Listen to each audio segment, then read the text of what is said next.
Glória a Deus, a paz do Senhor Jesus, igreja. Amém. Que noite abençoada, que madrugada de poder. Como nós estamos sentindo a presença de Deus aqui na pessoa bendita do Espírito Santo.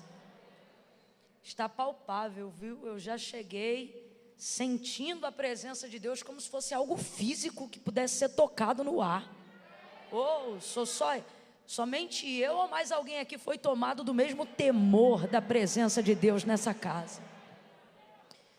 Aleluia. Enquanto a pastora Andréia ministrava, o pastor Ney, o pastor a quem ele deu para orar, que eu não sei quem foi porque eu já estava tomada e fechei os olhos, me fizeram chegar ao entendimento, com a ajuda do Espírito Santo, de que a honra de estar aqui nessa noite, ela é tão grande, tão grande, tão grande, que de fato eu nunca tive tanta consciência do meu não merecimento. Eu disse, meu Deus, que honra, eu realmente não merecia estar aqui. Eu não merecia nem estar aqui exatamente onde eu estou agora, ministrando no teu altar, Senhor. Eu quero te louvar pela tua bondade, pela tua graça, pela tua misericórdia, que verdadeiramente são as causas de não sermos consumidos. Olhe para alguém aí e diga, que bom que você veio. Diga para ela ou para ele, mas você também não merecia. Mas bondade, graça e misericórdia tem coberto a ti, a tua casa, a tua família, o ministério que o Senhor tem te confiado. Que honra! Oh meu Deus do céu, olha para umas 3 pessoas aí e diga, que honra! Que honra! Eu disse umas 3, vai! Que honra! Meu Deus! Nós não merecíamos estar aqui, mas estamos. Quantos corações gratos podem levantar as suas mãos e render graças ao Senhor? Quantas UTIs cheias, quantos CTIs cheios, quantos já desceram ao Senhor, mas a bondade, a graça e a misericórdia do Senhor tem nos sustentado até aqui. Levante a sua mão aí e diga, Ebenezer. Vamos lá, diga, Ebenezer. Até aqui nos ajudou o Senhor e por isso estamos... Aleluia, oh glória, oh aleluia, oh aleluia, glória a Deus. Pastor Ney, Deus abençoe sua vida. O Senhor é uma bênção para essa igreja certamente, mas para a nossa vida, viu? Eu quero render graças a Deus pela sua vida. O Senhor é uma bênção para a minha casa. E a pastora Andréia também, um vaso de Deus. Como Deus lhe usa sempre, mas como Ele lhe usou nessa noite. Glória a Deus, muito obrigada, a nossa gratidão aqui. Deus continue abençoando essa igreja, o povo de São Paulo e todos os irmãos que vieram buscar a Deus nessa madrugada. Glória a Deus. Abra comigo a sua Bíblia no livro do Gênesis, capítulo de número 11.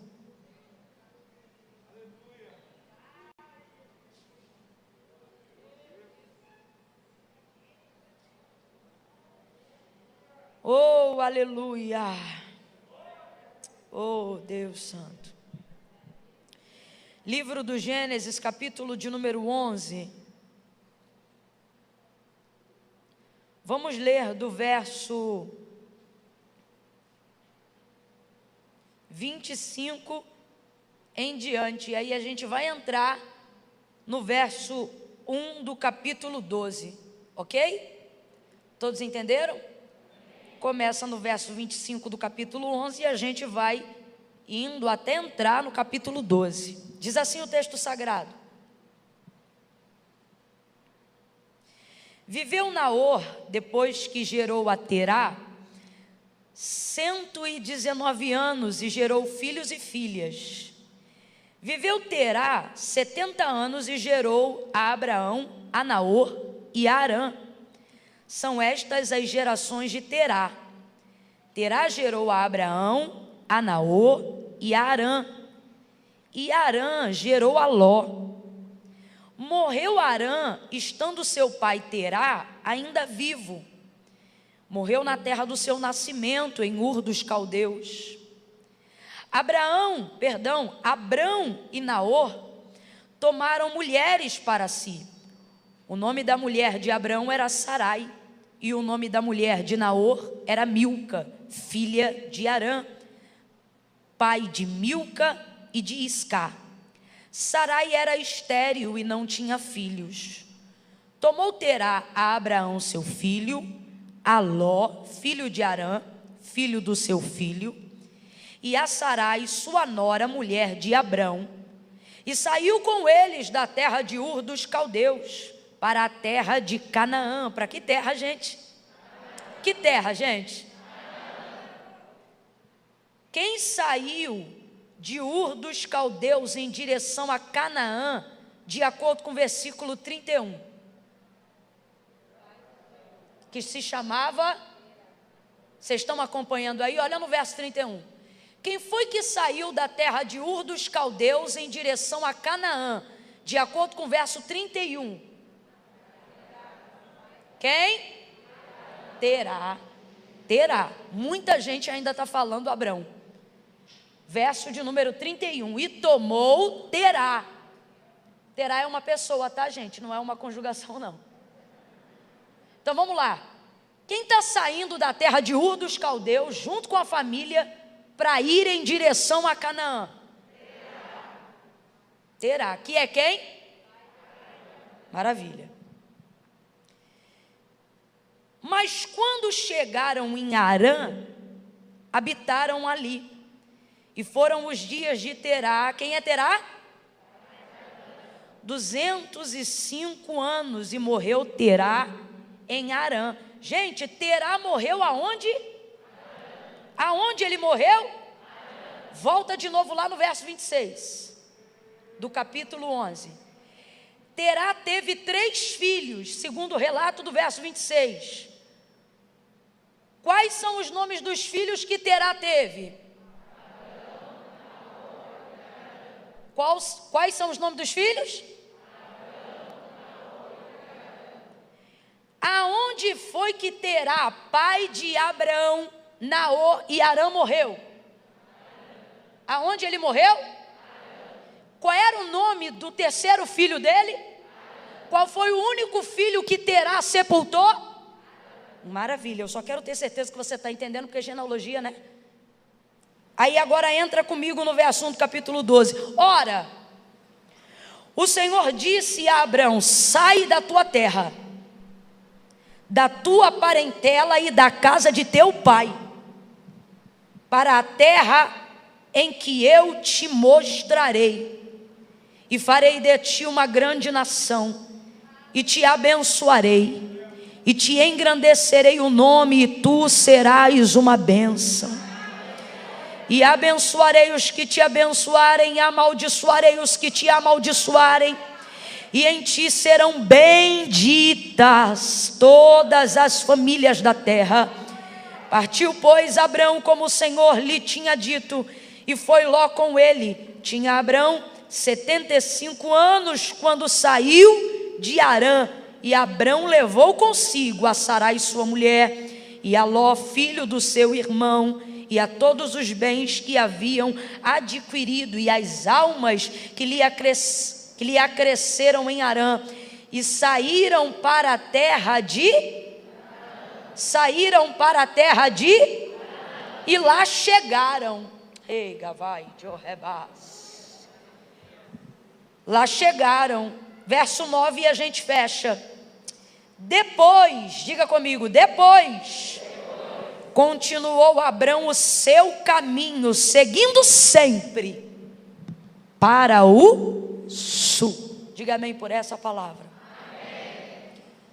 Eu não vou aqui dedicar muito tempo para aplicar ponto a ponto do texto, porque eu não quero ser cansativa e nem quero me enrolar fazendo uso da expectativa de trazer algo sobrenatural que você nunca ouviu. Pelo contrário, já revestida do temor da honra de estar aqui, ciente que eu nem deveria, não tinha merecimento, mas por graça, bondade e misericórdia, nessa madrugada que o Senhor me trouxe, eu quero me ater a ser extremamente obediente às coisas que o Senhor me fez ressaltar os olhos no texto.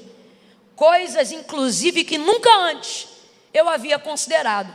E eu acho que você também passou a considerar algumas, mesmo que talvez já tivesse passado os olhos no texto em outra oportunidade. A primeira coisa é que, na verdade, muito antes do Senhor fazer herdar Abraão, e eu vou usar o termo Abraão porque o Abrão se tornou Abraão e ele ficou muito mais conhecido como Abraão do que Abrão, e eu sei que isso é mais fácil para a nossa compreensão. Abraão, muito antes de tomar posse de Canaã, posse essa que foi o memorial que Deus estabeleceu entre ele e toda a sua geração patriarcal, a saber, Deus de Abraão, Deus de Isaque e Deus de... E que confirmou e legitimizou esse memorial, quando encontrou-se com Moisés na sarça para trazer libertação ao povo, que são os filhos de Abraão, que já estavam em cativeiro por mais de 400 anos na terra do Egito. E ele trouxe novamente esse memorial quando Moisés lhe pergunta, chegando lá e me perguntarem qual foi o Deus que me enviou, o que eu respondo para eles? Aí ele diz assim, eu sou o Deus de teu pai, o Deus de Abraão, o Deus de Isaque e o Deus de Jacó. Quando eles chegarem lá e perguntarem qual foi o Deus que lhe enviou, diga que o Deus de Abraão te enviou a eles, para que eles saiam dessa condição que eles estão e me adorem neste deserto, e eu vou conduzir eles e eles vão herdar, oh aleluia, eles vão herdar a terra que eu jurei aos pais deles que eu lhes daria. E de que terra é essa que o Senhor está falando? Qual é a terra que mana leite e mel? Canaã. Canaã. Agora vai ouvindo isso, como esse Deus não é Deus de acaso, como esse Deus não é Deus de coincidência, como esse Deus tem um plano conosco muito antes de nós termos consciência plena de quem Ele é na nossa vida. Muito antes de Abraão conhecê-lo, Terá, pai de Abraão, já estava se conduzindo para Canaã. E uma das coisas que eu acredito, porque o texto não diz que Deus falou com Terá, como falou com Abraão, mas o texto revela com clareza o tipo de motivação que é o suficiente para você querer deixar uma terra do seu nascimento. Ele teve 3 filhos, mas um deles morreu. Qual foi? Arã. E aí por isso você percebe o apego de Abraão, porque nós estamos falando de uma família aglutinada. Por que ele teve necessidade de levar o seu sobrinho? Porque compreendia que ele era a extensão da sua família, haja vista que o seu irmão havia morrido, obviamente muito novo, e quem deu continuidade ao cuidado de Ló foi o próprio pai, o avô, no caso o pai de Abraão, e Abraão que estendeu esse cuidado sobre ele. Por isso ele leva Ló junto com a sua casa, entendendo e repetindo o mesmo comportamento que o seu pai teve quando perdeu o seu filho Arã na terra de Ur dos Caldeus. Depois que o filho dele morre, Arã, e é totalmente atípico pais sepultarem os seus filhos, e eu acho que para compreender e assimilar que tipo de dor é, só passando, por mais compaixão que o Espírito Santo nos encha, ninguém pode mensurar a dor, é algo antagônico, é fora de lógica alguém enterrar o filho. É triste enterrar um pai, mas a consequência da natureza. Agora é totalmente fora da lógica um pai sepultar um filho. E Terá teve esse desprazer, Terá teve essa dor, esse luto, essa tristeza. E eu acredito que essa é uma das motivações para ele decidir sair de lá. Por quê? Porque é subsequente à morte do filho. O filho morre, ele toma os outros filhos, as noras, os netos, e ele diz, o neto, e ele diz, nós vamos para Canaã. Para onde eles estão querendo ir? Aonde o pai de Abraão quer chegar? Canaã. Só que quando eles chegam em Arã, e não é coincidência o nome, gente. Quando eles chegam em Arã, e eu pedi para você repetir comigo, porque eu queria que você caminhasse juntinho na perspectiva que o Espírito Santo está abrindo para a gente aqui nessa noite. Quando ele chega em Arã, ele decide ficar em Arã. Abre aspas para o que eu vou dizer. Coincidentemente, quem se chamava Arã? O filho que ele havia sepultado. Filho esse que foi a motivação principal para ele sair da terra de Ur dos caldeus. Mas agora ele para em Harã. Só que já estava claro qual que era a trajetória. A vontade não era parar em Harã, a vontade era chegar em devagar. Mas é difícil a gente romper da Ramaravachuia. Alguém pode achar coincidência, mas eu não acho. O cognitivo tem um poder muito grande. Quem aqui já se viu usando a mesma roupa no mesmo lugar mais de uma vez? E não programou isso, mas aconteceu. Você não tem noção da quantidade de vezes que eu já paguei mico. Tem igreja que eu só ministro às vezes uma vez por ano. Uma vez por ano. Então tudo que eu posso fazer é não ir com a mesma roupa uma vez que eu só estou lá uma vez. Pois teve evento que eu já fui 2 vezes seguidas com a mesma roupa. Você acha que eu programei isso? Não, mas isso foi programado pela memória do meu cognitivo, que é o quê? É aquilo que não é recente e eu não refresco na hora. Mas o dia vai passando e sem perceber eu estou fazendo a repetição de uma ação, por já ter passado naquele lugar, por já ter conversado com aquelas pessoas, por já ter previamente vivido algo parecido com aquele dia. Aí sem perceber o meu cérebro reproduz a mesma ação. E aí a gente chama isso, depois de viver novamente, sobre a sensação do déjà vu. Quem já teve o déjà vu? Quem já pensou em alguém e de repente viu a pessoa nesse dia? É mistério, não é mistério. Nem sempre é mistério. Alguma coisa naquele dia acessou a memória que não é recente, que não é fresca, que fica lá no seu cognitivo, e isso fez você ter uma reprodução, seja de um dia, seja de uma fala, seja de uma roupa, seja de um texto, seja de uma música, seja de um som. Meu irmão, isso aqui não é só massa cinzenta não, isso é uma máquina e funciona. E aí dentro disso, você acaba repetindo as mesmas ações, dando crédito à coincidência, quando na verdade é registro que está guardado lá. Então sobre essa perspectiva, eu não estou nem querendo espiritualizar, mas falando sobre a perspectiva da ciência da mente, você acha que foi coincidência ele sair da terra de Ur dos caldeus para ir para Canaã e de repente decidiu parar justamente num lugar cujo nome se chamava Harã? Nome do filho que ele enterrou? E por que isso está acontecendo? Porque me mover geograficamente para o lugar da minha mudança é mais fácil do que mover da minha mente a geografia da minha dor. Mudar de casa é mais fácil do que ter que reconstruir um lar. Aquilo que eu posso mover do lado de fora é importante, é necessário, faz parte da mudança, da transformação, do romper, do avançar. Porém, irmão, a caminhada tem que ser completa. Mudar do lado de fora é apenas a primeira parte do trajeto. Enquanto você muda do lado de fora, você precisa permitir-se romper com as memórias que acabam com você do lado de dentro, que te rompem do lado de dentro, que te sepultam do lado de dentro, que te esmagam do lado de dentro. De que adianta você romper geograficamente? De que adianta você romper dentro do poder aquisitivo, mas você não romper do lado de dentro? Não era esta a sina dos hebreus, uma vez saindo da sua escravatura, uma vez saindo da condição de escravos, ou seja, o Senhor usa Moisés e liberta eles da terra. Eles saem da terra, mas a terra não sai. Mas hoje o Senhor está visitando corações. Eu vou falar de novo porque eu me sinto movida altamente por uma atmosfera profética. Eu não planejei essa frase e esse não foi o sermão que eu separei para esta noite. Mas enquanto o pastor orava, o Espírito Santo disse para mim: eu vou remover a geografia da dor, da mente e dos corações.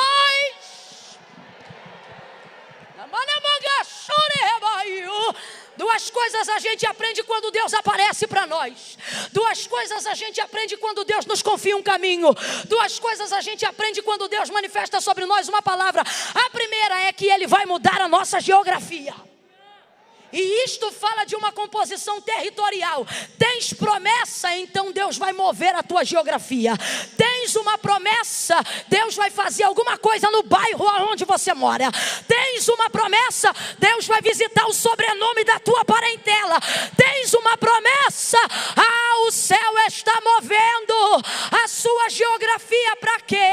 Para que você esteja dentro de um mapa que seja capaz de computar a grandeza da promessa. Se a casa é pequena, Deus vai alargar. Se a igreja é pequena, Deus vai alargar. Se o ministério é pequeno, Deus vai estender. Se as mulheres são estéreis, elas vão gerar.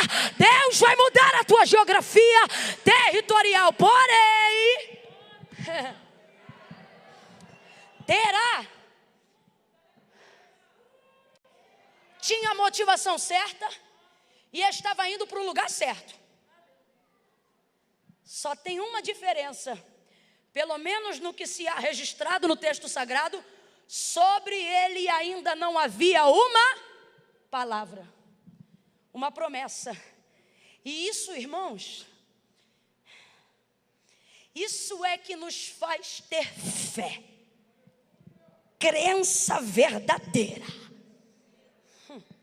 de que vamos chegar em lugares aonde que, se fosse por conta das nossas próprias pernas, o cansaço ia bater tanto que a gente ia desistir antes de chegar. Se fosse por conta da memória da dor, depois de mais de 400 milhas, a gente armava a tenda, era no meio do caminho. Mas Deus nessa madrugada está dizendo: você não vai repetir a história dos teus pais. Meu Deus, enquanto eu falo isso, eu sinto meu Deus quebrando sentenças. Não que o seu pai não tenha sido maravilhoso. Terá é um exemplo incrível e a gente percebe isso desde a construção da genealogia. Mas eu vou falar de novo para você compreender. Deus está dizendo que honrar teus pais, então prepara tuas pernas para pisar em lugares onde eles projetaram, mas não conseguiram entrar. Deus está quebrando cadeados nesta noite. Deus está visitando a nossa hereditariedade nessa noite. É algo muito profundo, pastor Ney. Ventres estão sendo visitados, as sementes dos homens estão sendo visitadas, os teus filhos estão sendo visitados nesta noite. Deus está dizendo: você vai romper a geografia que teu pai não rompeu. Você não vai repetir a história que o teu pai já escreveu. Você vai chegar em Canaã, vai subir para o sul e vai prosseguir o teu caminho. Abraão te preparar. Deus tem uma história diferente para você.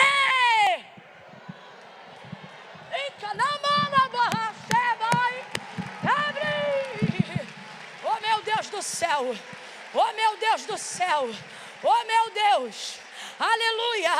Olha para alguém aí e diga: você vai andar mais.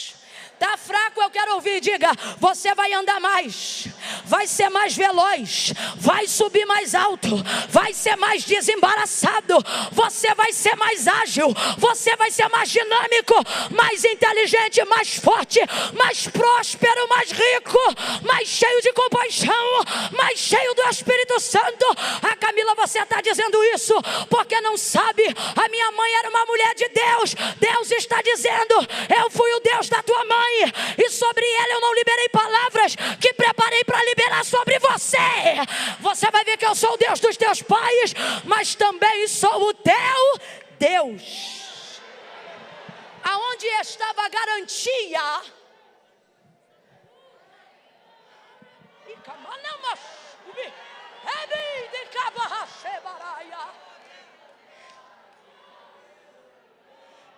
Aonde estava a garantia?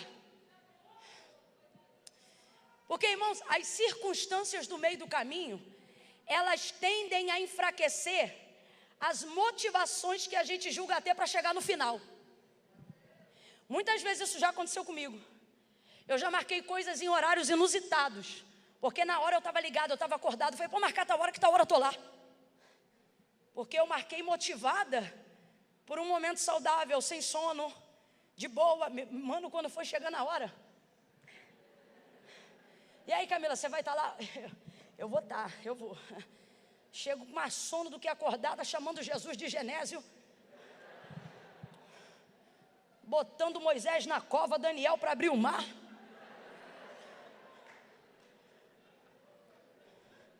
a gente vai confiado na palavra.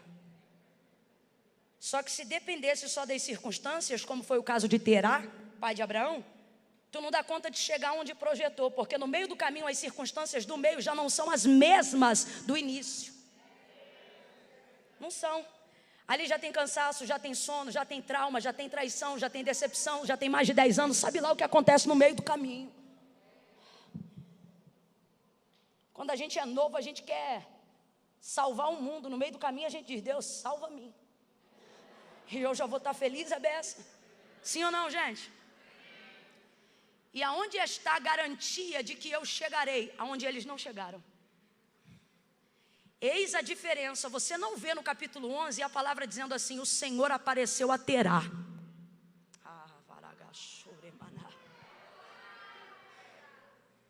As pessoas querem confrontar a realidade da fé que nós temos para os lugares que vamos chegar e que o Senhor nos garantiu, porque elas dizem, você é igual a ele, de carne e osso, igual a ele, feito de sangue igual a ele, veio do mesmo bairro que ele, saiu do mesmo ventre que ele. Elas vão fazendo as comparações das pessoas que não romperam, que não chegaram, que tentaram, que estavam indo para lá também, e tudo isso tende a arrefecer a nossa fé. Só que Deus trouxe gente aqui nessa madrugada, irmãos, eu estou sentindo Deus apanhando esse povo como se fosse um rebanho só.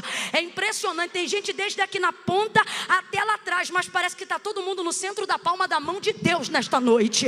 E Deus está dizendo para mim e para você, olhe para a biografia deles, olhe para a genealogia deles. Talvez eles tenham o mesmo carro que você, se casaram na mesma época que você, vestiram as mesmas roupas que você, vieram da mesma década que você, tinham as mesmas motivações que você e os mesmos planos que você. Que diferença tinha você das pessoas que se assentavam à mesa da roda que você bebia? Que diferença tinha você das outras pessoas que estudaram na mesma classe de sala de aula que você estudou e aprendeu as mesmas matérias dos professores que você aprendeu? Por que a vida de vocês tem um rumo e a vida deles tem um diferente? Se vocês passaram pelos mesmos caminhos, usaram a mesma moda, receberam às vezes o mesmo salário, tu nunca parou para te perguntar? Tem gente que olha e diz, Terá também queria chegar em Canaã, mas parou em Harã. Como é que Abraão vai chegar em Canaã? Parece que eu vejo, se tivesse vizinho ao redor de Abraão, olhando para ele dizendo, vai querer completar o que o pai começou. Se o pai que era mais experiente não deu jeito, Deus está dizendo, quando isso acontecer, para tentar roubar a tua fé, dê uma olhada para cima e veja que sobre a tua vida tem uma palavra, sobre a tua vida tem uma palavra. Quando tu quiseres um apoio, quando tu quiseres se certificar da garantia do cumprimento da promessa, não procure um vizinho, procure a palavra que está sobre a tua cabeça. Capítulo de número 12 é diferente do que acontece no capítulo 11, mesmo que todos sejam da mesma família. No 11 o texto diz, Terá levantou, tomou e foi. No 12 o texto diz, o Senhor. Tem mais alguém entendendo que Deus trouxe sua vida e te conduziu a este lugar para te dizer, você vai chegar, você vai chegar. Alguém não acredita, mas você vai chegar. Tem hora que até você duvida, mas você vai chegar. E qual é a minha garantia, Camila? Se eu já vi gente vir para a igreja que nem eu, se eu já vi gente nascer na igreja que eu nasci, se eu já vi gente servir no ministério que eu servi, para com a comparação. Você tem que olhar onde está o diferencial. E aonde está o diferencial? Sobre a tua vida tem uma palavra. Sobre a tua vida tem uma palavra. Capítulo de número 12. Ora.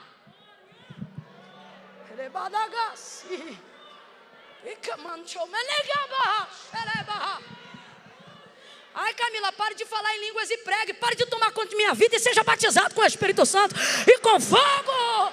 Ele está aqui. O batizador está aqui. O batizador está aqui. Ora, capítulo 12, o Senhor falou a Abraão. Olha a palavra, irmão. Deus não chega dando bom dia, nem boa noite, nem boa tarde. Negócio estranho.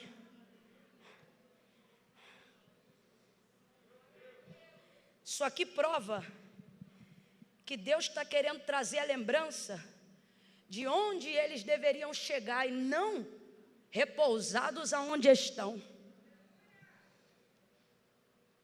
A terra da sua comodidade é de fato mais confortável.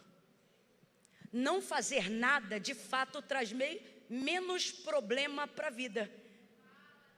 O que a comodidade não te diz é que ela não traz problema, mas também não traz realização. Ela só te diz que não te traz problema, mas sabe por que ela não diz? Que aí é onde você está, você não escreve uma história, você é só mais um nome.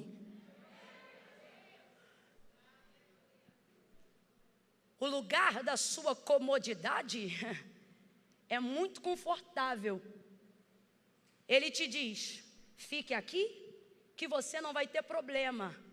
O que você não sabe é que no armário dessa casa tem um estoque chamado frustração. Deus chega para Abraão e diretamente já chega dizendo, e disse o Senhor a Abraão, sai da tua terra. Olha isso aqui, gente. Sai da tua terra. Sabe o que eu estou vendo Deus dizer nessas palavras? A terra pertence a você, mas você não pertence a essa terra. Consegue entender a diferença, irmão? Ora, o Senhor disse a Abraão, sai da tua terra. Ele está num lugar que é legitimamente dele, conquistado por ele, edificado por ele, pelo pai dele. Você vê que as almas que são os servos e as pessoas que cercam a casa dele são legítimas também. Tanto é que quando ele se move, a terra fica, mas as pessoas vão com ele. O Senhor disse, sai da tua terra. Então a terra é sua, mas quando eu olho para o texto, o Espírito de Deus me dá essa perspectiva nessa noite. E ele diz assim, a terra pertence a Abraão, mas Abraão não pertence à terra. E Camila, como é que pode ser isso? Do mesmo jeito que eu moro no Rio, estou aqui em São Paulo. Eu tenho uma casa, mas a minha casa não me tem. Quem está conseguindo entender a diferença, diga glória a Deus. A terra da comodidade é tão confortável que no final não é você que tem ela, é ela que tem você. Você quer sair, mas não sai, quer ofertar, mas está preso. Você quer viajar, mas tem medo. Você quer avançar, seja para melhorar, mas tem medo de melhorar. Por quê? Porque passou tempo demais na terra. E ao invés de você você pertencer à terra, foi a terra que passou a pertencer a você. Mas a Bíblia diz que é aquele que é guiado pelo Espírito.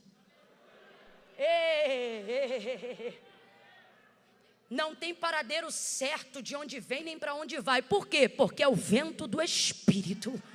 Oh! Eu estou sentindo Ele soprar nesta noite, neste lugar.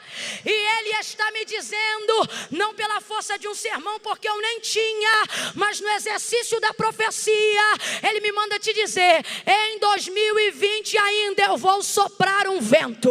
Eu vou soprar um vento. Eu vou soprar um vento. Um vento que vai mover a tua logística. Um vento que vai mover o teu ministério. Um vento que vai mudar a tua estrutura e noção de pertencimento. Você vai conquistar e vai ter muitas terras, Abraão, mas terra nenhuma que você pisar vai ter você. Então não faz raiz, levanta a cabeça e olha, porque aonde você olhar eu vou te dar por possessão a sua herança. Olha para alguém aí agora e prega a mensagem que o Espírito Santo está mandando e diga para essa pessoa, a terra é sua.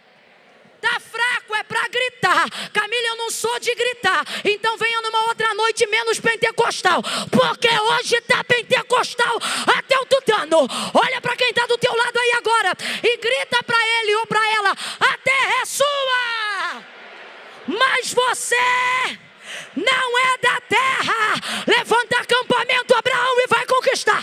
Levanta o que Deus tem para a tua vida, para a tua família, para os teus teus filhos e vai conquistar, Abraão.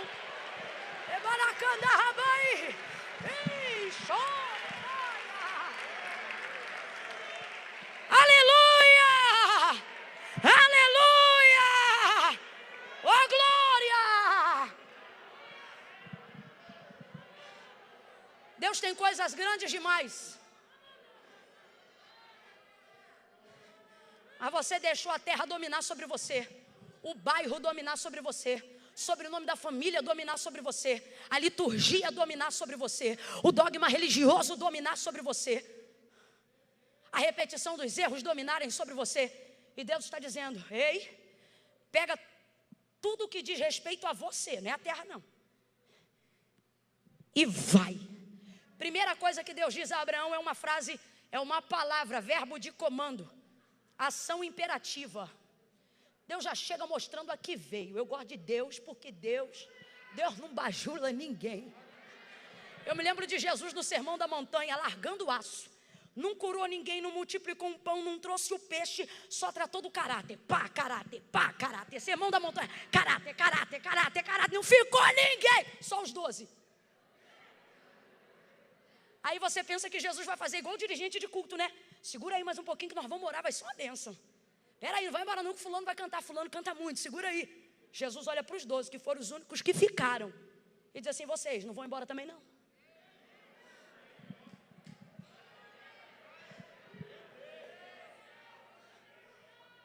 Ele olha, ele chega para Abraão, e a primeira palavra que sai de sua boca em direção à audição e à compreensão de Abraão é um verbo imperativo, para demonstrar a sua soberania. Deus é tão bem resolvido. É tipo assim, mesmo que você não saiba com quem você está falando, eu sei quem está falando.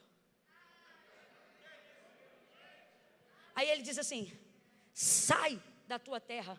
Veja, a primeira palavra que Deus libera sobre Abraão é sai. Gente, como é que você conhece alguém de cara e já diz sai?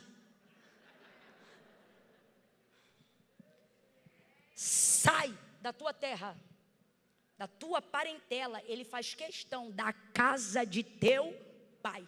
É a parte mais difícil de quando Deus te chama. O quê? Romper com questões históricas e emocionais. Só que sabe o que eu tenho aprendido nesse pouco tempo servindo ao Senhor? Porém, servindo de maneira integral e visceral, que reino de Deus não é pessoal. Meu irmão, e ele prova isso na glória, quando ele diz: eu amo o mundo de tal maneira que eu vou dar até o filho. Olha isso, olha como é que o reino de Deus não é pessoal. Ele deu o filho, mas a glória, o texto diz que ele não divide.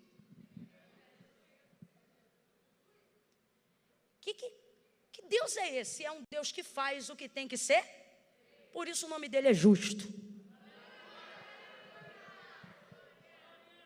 Ele diz: sai da tua terra, da tua parentela, da casa do teu pai. Ele não está querendo na vida de Abraão mudar a sua geografia, mas mudar a mentalidade da sua história. Vai preservar as lembranças, vai preservar o aprendizado, mas a melhor maneira de honrar a memória de um pai que queria chegar em Canaã não é ficando em Harã. Deus está dizendo: você muitas vezes é guiado pelas motivações certas, mas comete as atitudes erradas. Deus está dizendo: eu não vim para arrebentar com teu sonho, eu vim para ser a ponte que te une à realização sem ferir os princípios. Ele diz: sai. Sabe por que ele diz sai? Eu escrevi isso hoje na minha rede social. Estava estudando para o conteúdo de uma série de lives que estou fazendo, por misericórdia do Senhor, e no conteúdo de hoje falávamos sobre obediência. E aí o Espírito Santo me fez entender que esse Deus que é dono de tudo, né? Como disse Davi, do Senhor é a terra, a sua plenitude, o mundo e aqueles que nele habitam. Se Deus quisesse nos obrigar a servi-lo, Ele poderia fazer isso, sim ou não? Sim ou não, gente? Poderia fazer isso sem botar uma algema. Ele poderia fazer isso sem usar uma corda. Ele poderia fazer isso sem ter um senhor de engenho. Mas Ele não faz. E aí o Espírito Santo falou comigo desse jeito: se Deus quisesse, Ele poderia nos obrigar a servi-lo, mas Ele não faz escravos, torna-os livres, para que seja servido em amor e não por obrigação. Isso estabelece um parâmetro de justiça de Deus incrível. Por quê? Porque o que ele tem para fazer é maior, a garantia é dele mesmo, mas ele vai colocar você diante de uma condição. Para quê? Para que você tenha a oportunidade de escolher. Quando ele disse sai, é comando, mas sabe o que está por trás do sai? Condição. Logo em seguida ele demonstra isso. Sai da terra do teu pai, da tua parentela, vai para a terra em que eu vou te mostrar. Presta atenção. O vai, que é outro verbo de ação imperativa, também aparece no texto como garantia da chegada. Vai, ou seja, eu vou te conduzir. Só que perceba, o vai só aparece depois do sai. Primeiro vem o vai? Não, qual é o primeiro verbo que aparece? Primeiro vem o sai. Sai. Então o sai, ele se esconde não, ele está respaldado pela cortina da condição. Se você sair, você vai. Mas se você não quiser ir, é só você não sair. Sai da tua terra. Camille, o que isso tem a ver comigo na madrugada deste dia? Deus está dizendo, eu tenho poder, eu sou soberano, minha é a força. Não peço conselho, sou o suficiente para te fazer chegar onde eu disse que te levaria. Mas não vou te obrigar. Não vou arrumar tua tenda, não vou juntar teu gado, não vou convencer tua mulher, não vou chamar teu sobrinho, não vou levar teus servos. Quem prepara o caminhão da mudança é você, quem enrola a cortina da tenda é você, quem desmonta a casa é você, quem prepara a caixa é você, quem convence, quem chama a mulher é você. Isso tudo coloca Abraão dentro dessa condição. Então o que é sai? Sai é condição. Dentro desse contexto, é isto que se aplica na revelação. O que ele está dizendo? Nas entrelinhas para a gente entender. Primeiro você submete à condição e depois eu vou te dar a direção. Mas se você não se submeter à condição, você vai ficar sem direção. Agora, para quem eu estou falando nessa noite? Para gente que sabe que Deus é poderoso. Porque eu não estou falando com gente como Abraão que está ouvindo a voz de Deus a primeira vez. Abraão é parâmetro da justiça, da crença. Abraão é parâmetro da régua da fé. Está na galeria dos heróis da fé, na carta aos Hebreus, porque ele creu na voz de Deus quando nunca antes havia se manifestado dessa forma a um homem nos seus dias. Porque ele creu sem Deus trazer nenhuma promissória para ele. Porque ele creu sem ter nenhum testemunho de quem era Deus. Deus falou, eu sou Deus, e ele... E quem é que você crê? Que chega para você e fala isso. Uma pessoa chega para você... Do nada. Imagina uma pessoa aí agora, essa que está sentada do teu lado. Ela senta do teu lado e diz assim, sou a dona de Guarulhos. Você vai estar no culto e vai dizer, aleluia. Porque testemunho respalda nome, mas nome não respalda testemunho. Abraão foi a primeira pessoa que Deus apareceu e não precisou provar que era Deus para ele crer que era Deus. Então eu não estou falando para Abraão nessa noite. Eu estou falando para a gente que sabe quem é o Deus de Abraão. Estou falando para a gente que sabe que ele abre mar, tira a água da rocha, faz cajado virar cobra, fala no meio de sarça que queima, mas não consome, dá terra por possessão, faz exército vencer sem escudo, sem espada. Eu estou falando para gente que conhece o seu poder, gente que já foi curado de câncer, gente que foi curado de diabetes, gente que foi curado de gastrite nervosa, gente que o carro capotou 16 vezes, mas está vivinho aqui, não teve um arranhão, gente que não podia gerar e gerou, gente que não podia pagar e comprou. Eu estou falando para gente que conhece esse Deus. Então em que isso aqui se aplica? No que Deus está falando para nós pela vida de Abraão. Ele está dizendo o seguinte: no nosso caso, que já conhecemos, e ele não precisa provar quem é, porque já provou, e nós sabemos, e como disse a Moisés, este é o seu memorial, Deus de Abraão, de Isaque e de Jacó. Que significa? Deus de Abraão, Deus que promete, Deus de Isaque, Deus que cumpre, Deus de Jacó, Deus que dá manutenção à promessa. Qualquer empreiteiro termina a obra e vai embora. Deus está dizendo, depois que eu cumpro, eu fico para garantir que vai até o final. Esse é o Deus de Jacó. Então, para nós que já o conhecemos, sabemos dos destinos que Ele quer levar, das coisas que Ele quer fazer, senão você não tinha dado metade do glória a Deus e aleluia que você deu enquanto eu estava pregando. Você deu porque entende, confirma, aquece, queima, toca. Você diz, é Deus. Está falando comigo, é isso aí, eu estou... Então você tem uma direção, um rumo, um destino. Mas você fica esperando Deus construir tudo para você passar depois. Você está achando que é o carpete vermelho de Hollywood.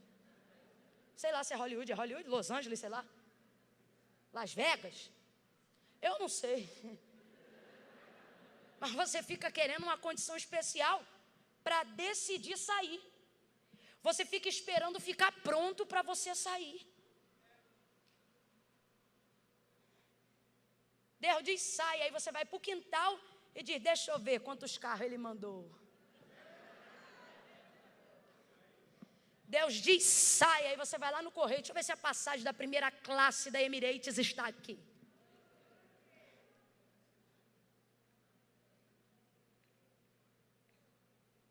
A primeira palavra não foi vai, a primeira palavra foi? Aí Deus está dizendo, você quer que eu te dê direção, mas você não se submete. Sabe por que você faz isso? E eu, muitas vezes? Porque primeiro você quer saber para onde vai, para saber se vale a pena sair. Por quê? Porque a terra te tem. Será que ela vai ter televisão igual tem aqui? Gente, Deus está falando com pessoas aqui de maneira muito específica. Para muitos é exemplo para a aplicação da área da necessidade. Mas para alguns aqui é geográfico.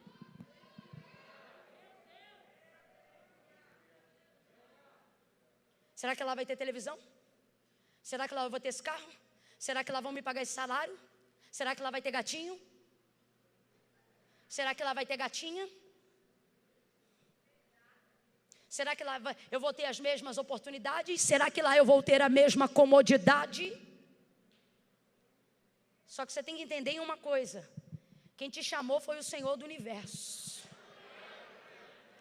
O que não tiver lá, você vai encontrar nele. E se faltar alguma coisa lá, vai sobrar nele. Camila, o que isso tem a ver? Tem tudo a ver, irmão. Porque quem está acostumado a fazer viagem, seja gozando de coisa boa ou de coisa ruim, sabe que o melhor da viagem não é o lugar que se está, mas a companhia que se leva. Quantas vezes eu já estive em lugares e por vir de uma família muito simples, às vezes a gente comia alguma coisa no meio da comida, perdia a vontade do sabor, porque pensava em todo mundo que gostaria de comer o que você está comendo e que jamais vai comer se não estivesse ali, e aí perde a graça. Você diz, puxa, se fulano estivesse aqui, se ciclano estivesse aqui. Eu já estive em alguns resorts maravilhosos, mas que eu não saí para botar o pé nem na areia. Por quê? Porque eu vi a cara do Eduardo em tudo que é lugar. Se Eduardo estivesse aqui, se Eduardo estivesse aqui, se Eduardo estivesse... Ai, que prova! Deixou embora daqui, porque Eduardo não está aqui. Por quê? Porque você pode estar num lugar onde a água fica numa moringa, mas se você tiver com alguém que jorra a fonte para a água da vida eterna, ixi, tu bebe a água da moringa, faz piada, cai na risada, vira história, aventura, currículo. Agora você pode estar no melhor lugar do mundo, se você tiver com alguém. Carne de pescoço, mulher rixosa, goteira. Pode ter hidromassagem, mas não tem paz. O que a Bíblia diz? É melhor um bocado seco aonde há paz do que um banquete aonde há perturbação. Deus está dizendo para alguém hoje aqui desse jeito. Pastor Ney, Deus está dizendo isso hoje para alguém aqui. Ele está dizendo, você escolhe a mesa ou a companhia. A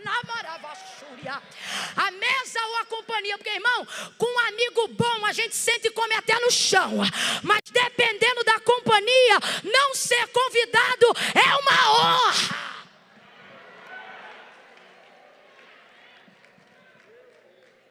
No 3 você vai dizer 3 vezes. E vai falar do jeito que eu estou na pegada. Você vai dizer assim, sai logo, sai logo, sai logo. Entendeu? É 1, é 2, é 3, vai, Sai logo, sai. Sai da onde Deus quer que você saia, vai para onde Deus quer que você vá. A companhia dele tem o poder de suprir qualquer necessidade, qualquer demanda, mas não tem palácio na terra que possa suprir a ausência dele. É melhor caminhar com ele no deserto, é melhor descer com ele no Egito, é melhor subir com ele de Betel, é melhor ficar com as pernas cansadas, mas na presença dele e adorando a ele, sentindo ele, contando história com ele, vivendo a história com ele. Sai com ele.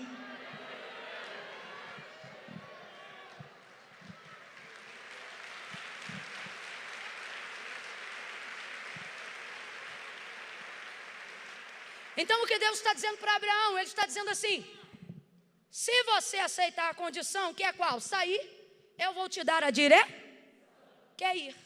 Primeiro ele diz sai, depois ele diz vai. E só então ele entrega a promessa. Ó. Sai da tua terra, da tua parentela, da casa de teu pai.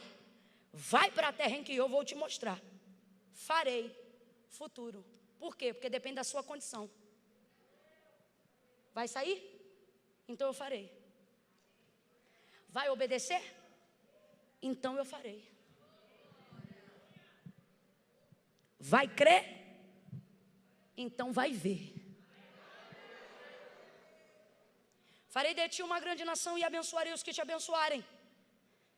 Te engrandecerei o nome e tu serás uma bênção. No verso 2 está a promessa, mas é no 3 que está a aliança. Guarda isso e eu já encerro. Farei de ti uma grande nação, promessa. E te abençoarei, promessa. E engrandecerei o teu nome, promessa. E tu serás uma bênção, promessa. Verso 3. Abençoarei os que te abençoarem, aliança. E amaldiçoarei os que te amaldiçoarem, aliança. Não. Se eu fosse falar isso aqui na linguagem do carioca, se fosse uma carioca que estivesse pregando e Deus estivesse na terra do carioca, ele chegaria para um surfista no posto 9 da Barra e ia dizer assim: se não gostar de ti, não precisa gostar de mim. Isso aqui não é promessa, não. Isso aqui é aliança. E por que só está depois da palavra da promessa? Guarda isso e leva para a vida. Porque ter de Deus uma promessa não é garantia de se relacionar com Ele. Camila, o que você está dizendo? Não sou eu, é o que a Bíblia afirma. Camila, Deus pode cumprir algo que prometeu na vida de alguém que não se relaciona mais com Ele? Sim, porque o cumprimento da promessa de Deus, quando não é condicionado a algo, ou ainda que seja, e Ele cumpra para fazer cumprir a sua palavra, Ele não fica preso a quem Ele fez como refém de uma promessa. Prometeu, cumpriu. Mas o relacionamento só vem depois. Por quê? Porque o relacionamento, na verdade, é gerado enquanto você caminha. Camila, o que Deus está dizendo para mim nessa noite? Deus está dizendo: ei, todas as promessas que eu te entreguei, eu posso fazer cumpri-las assim, ó. De uma vez só. Vamos todos juntos que meu dedo está fraco? Se Deus quiser, Deus cumpre todas as promessas de uma vez só, assim. E por que Ele não faz? Porque é o processo da caminhada que me permite desenvolver com Ele, relacionar. Então, na verdade, Deus tem poder para me dar de imediato tudo que me prometeu. E por que Ele não dá? Porque no fundo, Deus não está me chamando para cumprir promessa. Deus está me chamando para andar com Ele, para ser amiga dEle, para ter parceria com Ele, para ser fechamento dEle. Camila, você não está viajando na maionese? Não estou não. Foi Ele mesmo que disse. No começo Ele chama Abraão de Abraão, depois Ele chama Abrão de Abraão, aí no meio do caminho Ele diz Abraão meu servo, mas no final da vida Ele diz Abraão meu amigo. Quem quer ser amigo de Deus aí faz um sinal para Ele. Faz um sinal para ele. Eu quero as tuas bênçãos, é verdade, mas enquanto eu caminho, achando que quero vivê-las, no meio do caminho eu vou te conhecendo e vou vendo que tu és melhor do que tudo que me prometeu, do que tudo que tu tinhas para me dar. O maior privilégio que eu tenho não é desfrutar do que o Senhor me deu, é poder desfrutar tendo o Senhor na minha companhia. Eu quero ser tua amiga. Tu presta atenção? Camila, Deus faz uma promessa para a pessoa, dá oportunidade para essa pessoa se relacionar com Ele, muda a geografia dessa pessoa, manifesta seu poder e revela a sua graça, a sua bondade sobre a vida dessa pessoa. Depois essa pessoa se deslumbra, se orgulha, vira a cabeça, perde o tino e se afasta de Deus. Que garantias ela tem? Nenhuma. Mas e a promessa? Já cumpriu. E Deus nada. Porque Deus não se faz refém, pelo contrário, Ele cumpre mais rápido. Que é para se desvencilhar do compromisso. Camila, não está viajando? Não estou não. Ama Moisés e determinou tirar o povo da terra do Egito. Mas quando o povo começou a murmurar, ele ia botar o povo na terra, era na hora. Vai que eu vou fazer eles entrar na terra. Mas olha o que ele disse para Moisés: vai. E o Senhor? Eu não vou. Se o Senhor não vai, eu vou ficar nesse vale. Eu vou ficar nesse deserto. Se a tua presença não for conosco, aí Deus diz assim: tá bom, Moisés, minha presença vai contigo para te fazer descansar. Olha o texto aí, Moisés insiste e ele diz: não, se não for conosco, eu quero nuvem, eu quero coluna, eu quero me sentir cercado, eu quero a tua. Não me faça subir daqui. Então veja, Deus estava querendo trazer celeridade à entrada do povo de Canaã, só para não ter que caminhar mais com eles. Então não se impressiona quando você vê de vez em quando Deus, ó, pá, e o outro que é fiel, peregrinando. Você escuta o que eu estou falando? Deus podia colocar Isaac no ventre de Sara a hora que quisesse. Mas a história se desenrolou e só depois de 25 anos Deus colocou. Não é à toa que Deus chama ele de amigo, foi muito tempo caminhando. Deus está dizendo, dependendo do quanto eu gostar de você.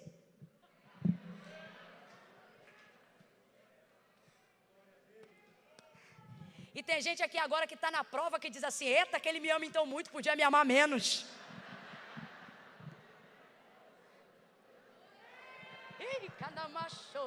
Quem está se sentindo amado no processo da espera? Quem está percebendo que Ele está cuidando, Ele está gerando? Tem mulheres que estão aqui, estão dizendo: Jesus, dá logo meu marido. E Ele diz: mas eu estou amando o seu teu marido. Tem outros que estão dizendo aqui: Jesus, prospera logo a minha conta. E Ele está dizendo: mas eu estou amando trazer o pão nosso de cada dia. E ver você de joelhinho dobrado dizendo: dá-nos hoje. Quando chega a hora dele cumprir a promessa, Camila, quando ele percebe que você gostou mais da caminhada do que da chegada. Não. Rapaz, o negócio com Deus é tão sério que quando ele viu Isaac nascer, botar o nome de Isaac, chamar de riso e Abraão ficar derretido, ele disse: me dá. Ei, cara, eu estou sentindo uma graça de Deus aqui nessa noite. Me dá. Agora responde, você conhece a história. Deus ia deixar matar o menino? Porque o nosso Deus não é homicida, Ele não mata, Ele entrega. Só que aqui, ó, o que ele fez? Olha o que ele fez depois que Isaac está nascido. Me dá teu filho, o teu único filho, a quem tu tanto... Aí eu entendo quando na graça Jesus diz: eu vou, mas vou deixar o outro aqui. Ele é consolador, vai estar convosco todos os dias e é ciumento que nem eu.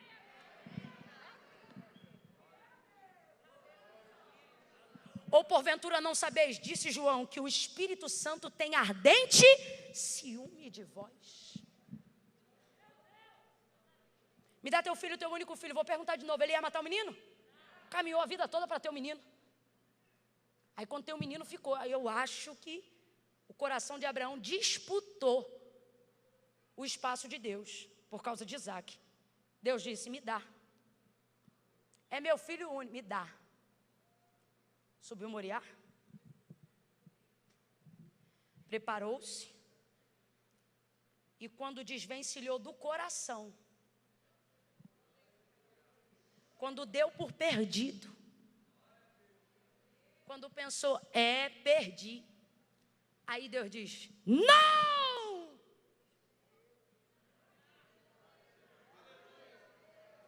Porque Deus não queria perder Isaac, Deus só queria ter certeza que não perderia.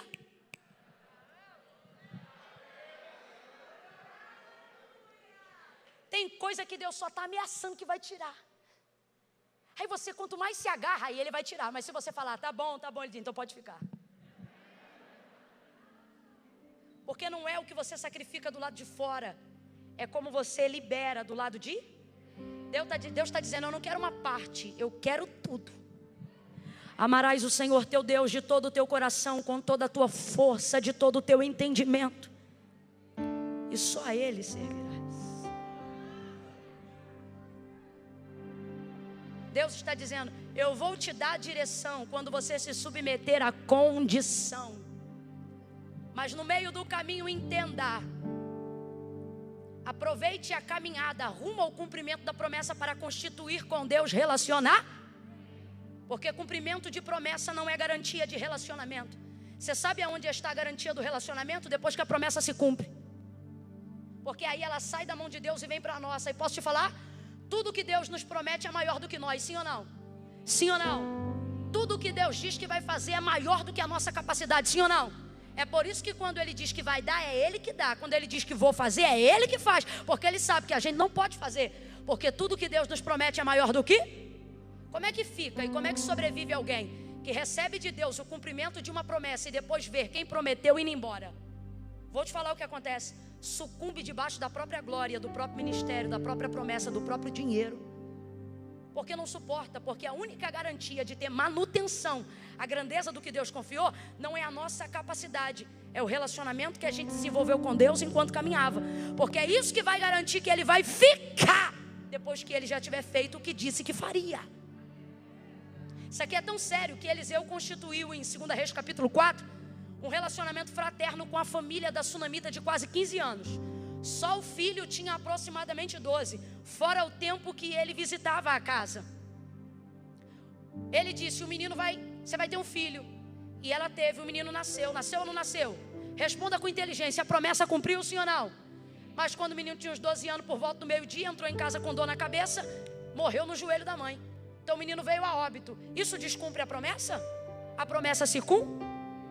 Mas o menino morre. Sabe o que ela faz? Albarda uma jumenta, pede o marido para chamar o servo, vai em direção ao Monte Carmelo. Ela viu no Orkut, no GPS, ligou para ele. Não, isso aqui é relacionamento. Quando você tem relacionamento próximo de alguém, você sabe aonde ele está pela hora. Sobe ela no costume que ele tinha de orar no Carmelo. Quando chega lá, Geazi tenta reter, mas ninguém vai reter. Porque quando você tem intimidade com alguém, ninguém interpela a sua comunicação. Vamos supor, sou muito amiga da pastora aqui. Aí vem alguém aqui que eu não conheço e quer fazer a intercomunicação. Com todo respeito, eu vou dizer, me dá licença que o que eu tenho para falar com ela, eu vou falar com? Se eu tiver proximidade para isso. Você está entendendo o que Deus está falando? Geazi tenta interpor, sabe por quê? Porque Eliseu está pensando que vai ser profeta para a sunamita, mas depois de 15 anos, irmão, é muito tempo sentado junto à mesa, comendo junto, falando junto, não tem como não. Aí, tá ela lá, ela passa a ele, vive a tua alma que eu não hei de te deixar. Olha para ele e diz, te pedir algum filho? Ônus da intimidade, que costuma roubar a honra. Te pedir algum filho? Não, pois então meu menino morreu. Aí eu te pergunto, Eliseu tem a obrigação de voltar na casa dela? Responda aí, gente, como profeta, Eliseu tem a obrigação de ressuscitar o menino? Ele não disse que o menino não ia morrer, ele disse que o menino ia nascer. Nasceu ou não nasceu? E viveu mais de 10 anos. Mas por que agora ela tem essa ousadia de subir no Carmelo, falar com o único porta-voz, ou pelo menos o mais relevante dos seus dias, e querer que ele volte para ressuscitar um moleque? É o relacionamento com o profeta? É o relacionamento com o amigo. E ele volta, e posso te falar, a coisa é tão séria, que Eliseu volta para a casa dela e não sabe o que fazer. O texto diz que ele fica andando de um lado para o outro. Por quê? Porque ali não foi Deus, ali é relacionamento entre ele e a casa. Ele está querendo dar um jeito, o que eu faço? Pedindo ajuda a Deus, como é que eu ressuscito esse menino? Depois de tentar 2 vezes, na verdade 3, contando a vez que mandou Geazi, ele por fim ressuscita o menino, pega o menino pela mão e devolve o menino à sua mãe.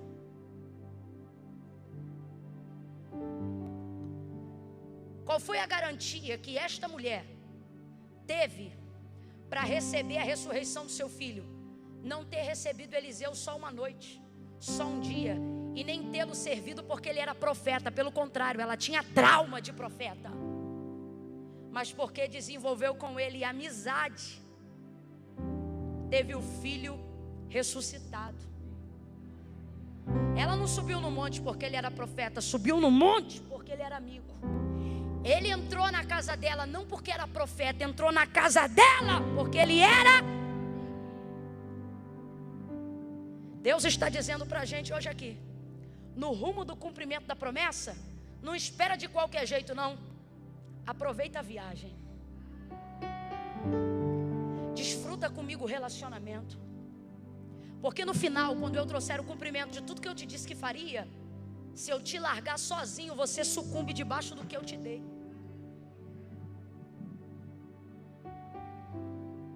Eu fecho aqui, ó, verso 9. Depois do que? Chegar em Canaã,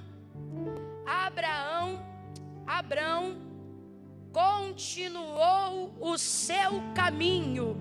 Eu não vou nem botar para o sul, porque está tão perfeito isso aqui, que não tem nem por que acrescentar. Olha isso. Depois disso, Abrão continuou o seu caminho, e o texto diz, seguindo sempre. E seguindo sempre com quem, gente? Vamos lá, meu povo, seguindo sempre com quem? Com Deus. Seguindo com Deus, prosperando com Deus, adquirindo com Deus, alcançando servos com Deus, livrando seu sobrinho porque andava com Deus. Foi o relacionamento que deu garantia da continuidade. Por isso, Deus de Abraão, porque promete. Por isso, Deus de Isaac, porque cumpre o que promete. Por isso, Deus de Jacó, por quê?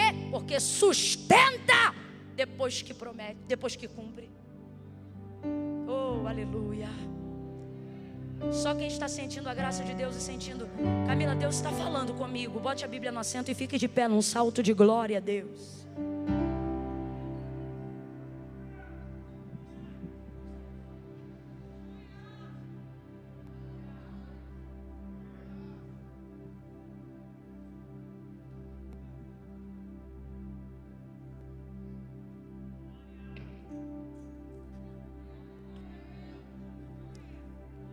Seja profeta para alguém e diga assim, Deus vai mexer na tua geografia.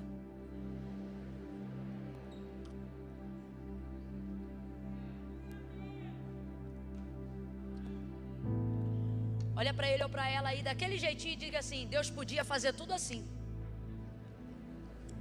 Diga, mas não faz, porque quer ser teu amigo.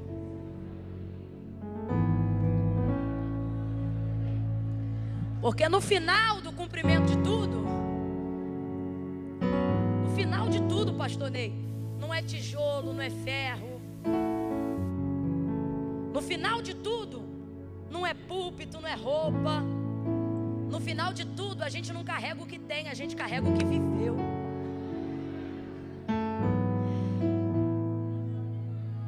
E seguir o seu caminho sempre. Eu acho isso tão lindo, gente. Eu não sei se é porque eu estou muito moída pelo Espírito Santo nessa noite. É só eu ou mais alguém acha lindo o texto, a narrativa do texto dizer assim, e seguiu Abrão seu caminho sempre. Esse tipo de palavra sempre só está dentro do contexto de gente que anda com Deus e que permaneceu com Deus. Você quer ver? Algumas pessoas na Bíblia o texto diz assim, e morreu tal dia. e morreu tal ano. Mas, por exemplo, você quer ver? Samuel andava muito com Deus. Aí o texto não diz assim, morreu Samuel. O texto diz assim: e o Senhor foi com Samuel sempre. Não fala. O relato da morte de Samuel, ele é terceirizado. Porque a perspectiva é essa, é de alguém que ainda está com Deus. Meu Deus. Aleluia. Se você entender e obedecer a condição que é sair, sem avaliar o que vai ficar, não tem problema o que vai ficar. Por que não? Porque a terra é minha, mas eu não serei da terra. Então eu vou seguir meu caminho. Que mais que Deus tem para a sua vida nesse ano de 2020? Perceba, eu não disse 2021, eu disse 2020. Tu dizes assim, Camila, 2020 acabou. Deus está dizendo, ei, 2020 não acabou. Vigília da fé, é isso? Vitória da fé, porque essa é a vitória que vence o mundo, a nossa. E o que é ter fé? Crer nas coisas que se esperam, mas ainda não aconteceram. É ter expectativa de como se elas já fossem, mesmo quando elas ainda não são. Deus está falando comigo que tem muita gente no percurso, mas está tendo uma viagem um pouco turbulenta. Só que quando você pega a sua vida e entrega a direção na mão de Deus, você não pode pegar de volta o volante da mão do piloto. Você quer ver? Eu entro no avião para chegar em um compromisso. Moro no Rio, por exemplo, vim aqui para São Paulo. Eu pego o meu cartão de embarque. Enquanto eu estou ali no aeroporto do Rio, estou no meu domínio, eu estou na minha terra. Mas Deus dá o comando, ó, vai lá na vigília pregar. Aí eu pego o cartão de embarque, que é o passe, dou na mão da menina, vou entrando no corredor, meti o pé na aeronave. Quem aqui já comprou uma passagem para viajar de avião e viajou sentado no colo do piloto? Hã? Você vai sentar lá no seu lugar. É assim ou não é, gente? A não ser que tenha algum piloto aqui. Aí no meio do caminho, no aéreo, de vez em quando a aeronave sacode. Aí nego começa. E eu, para a glória de Deus, irmão, eu falo isso aqui debaixo do temor do Senhor. Minha mãe está ali, não me deixa mentir. Relaxo e aproveito a viagem. Sabe por quê? Meu estresse não bota o leme na minha mão. Como é que chama do piloto do avião? É leme, não? Manche. Não bota na minha mão. E se botar na minha mão, também não sei o que fazer. Então eu relaxo, sabe por quê? Meu estresse não vai mudar nada. Minha neurose não vai mudar nada. Pelo contrário, eu digo, Deus, se o Senhor programou, aconteceu alguma coisa, me bota em estado de sono profundo, que eu não quero nem saber que eu morri. Escute isso, por favor. Eu fico ali, irmão, diante de Deus. E quem viaja comigo recebe a mesma unção. Está aí minha mãe, um monte de irmã que já viajou comigo. Eu boto a mão nela e eu digo, é do jeito que eu sou, você vai ficar também. E fica mesmo. Dorme, relaxa. Às vezes até eu olho e digo, menina, tu não viu não? Eu orei lá, deu um negócio forte, não vi, dormi. Eu disse, rapaz, Deus recebeu dobrado. Aí, dado um momento na hora, a menina diz assim, senhoras e senhores passageiros, em caso de pouso na água, você já viu Boeing pousar na água? Máscaras de oxigênio cairão. Puxe uma das máscaras, ajuste sobre o seu rosto. Porque no fim você não pode fazer. Mesmo quando não tem prova, elas dizem assim, que chama? Está encerrado lá o embarque encerrado. Afivele seus cintos. Mantenha a cadeira, né, reta. Abra a persiana da aeronave. Aí elas dizem assim: e aproveite a...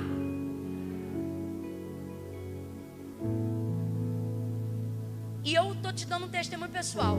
A melhor coisa na vida de quem atende obra missionária, como eu e mais alguns, não é necessariamente o lugar que você chega, mas o percurso que você faz até chegar.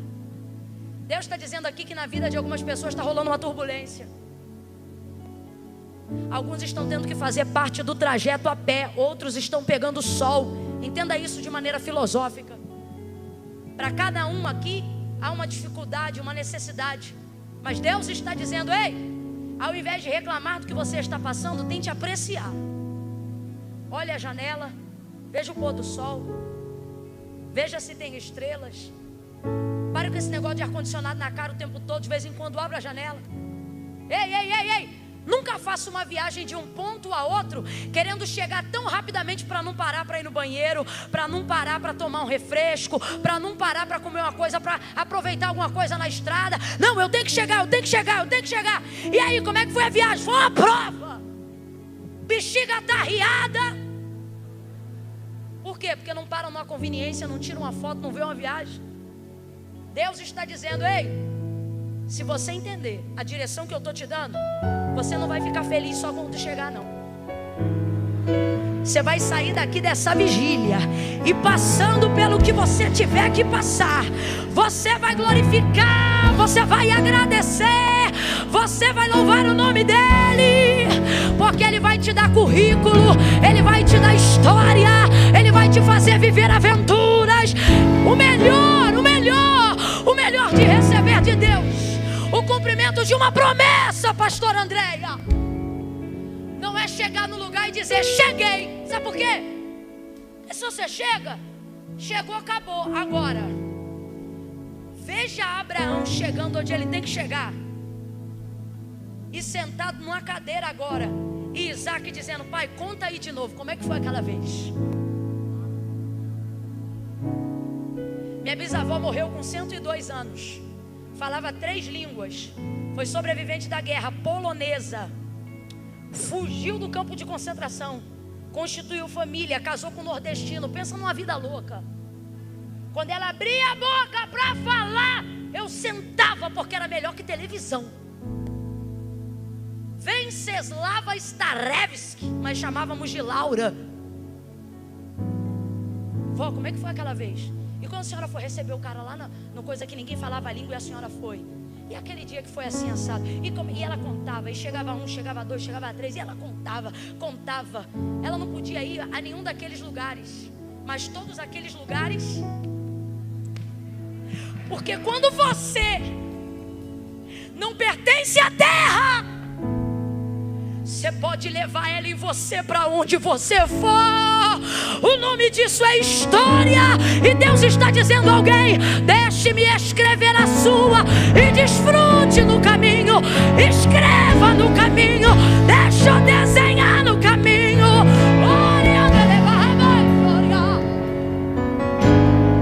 Eu não vou chamar aqui na frente por um único motivo. Eu acredito que nessa noite não tem exceção que não se encaixe na palavra. Fecha o olho, curva a cabeça. Põe a mão sobre o seu coração agora. Você vai orar o que eu orar. Quando eu terminar de orar, os meninos vão cantar aqui. Vão cantar o que mesmo? Eu falei com ele uma, que eu não sei se vocês sabem essa. Ai, perdão, fala. É que eu pedi? Valeu. Segura aí, tá? Quando eu terminar de orar, você canta. O que eu orar aqui, você vai orar aí. Quem entendeu, diga amém. Fecha o olho. Baixa a cabeça.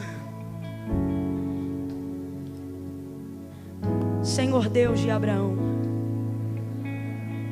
de Isaac e de Jacó, eu sei que este é o teu nome eternamente, e o teu memorial por todas as gerações. Eu sei que ainda antes que houvesse dia, o Senhor já existia, e não há quem possa fazer escapar das tuas mãos. Tu és o eu sou, tu és o que eu precisar, que tu sejas na hora que eu precisar, que tu sejas. Eu sei que tu não falha, não erra, não tosqueneja, não mente, não dorme, não se cansa, não se fadiga. Tu és o Deus vivo, o Todo-Poderoso, Leão da tribo de Judá, Raiz de Davi, Estrela da manhã. Diga: Senhor, nesta madrugada eu me coloco na tua presença, e como Abraão eu me submeto à condição. Mexe na minha geografia emocional, como tu quiseres, e me concede para 2020 ainda, uma direção que vai mudar, que vai definir o rumo da minha história. Senhor Deus de Abraão, de Isaque e de Jacó, nessa madrugada eu vim me encontrar contigo. Eu tenho uma promessa, mas eu te peço um favor: não cumpra ela enquanto eu não construir contigo um relacionamento tão forte, tão forte, tão forte, enquanto não nos tornarmos um. Não cumpre, porque eu não quero sucumbir debaixo da realização. Eu quero a tua manutenção, mais do que a terra. Eu quero a tua amizade. Fica comigo, Deus. Ouve a minha oração, recebe a minha súplica. Hoje eu faço uma aliança contigo. Caminha comigo, me leva por teus caminhos, e não deixa a terra que eu possuí me possuir, porque eu sou teu, sou tua e não da terra. Em nome de Jesus, amém.